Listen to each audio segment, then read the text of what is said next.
Hello, this is PG, welcome back to the channel. Today I'm reviewing Dead Unending on Steam. Dead Unending is an isometric zombie survival game developed by Tyler Hudson. So what is it like to play? Well, being a zombie survival game, you'll be exploring abandoned buildings, scavenging for loot, and trying to find a weapon in the early stages. The combat is lackluster at best, with predictable zombies, weird animations, and a body that doesn't appear to have a spine as you spin round and round.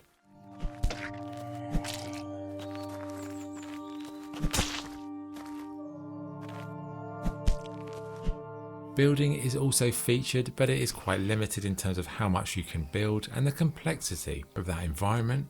There's a basic character creator that lets you select from various templates, but again, it does feel quite lacking in depth.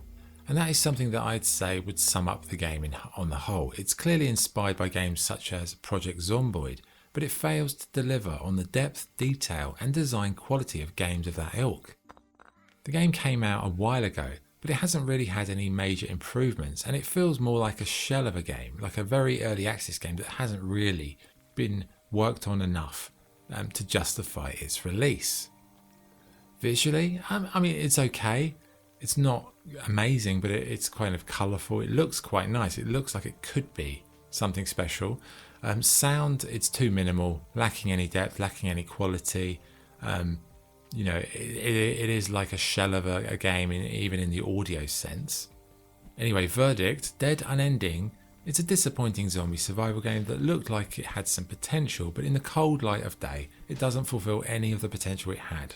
I can't recommend it as it's not a great game. It feels more like a demo tool, you know, that's been forgotten and just never been worked on since it was released.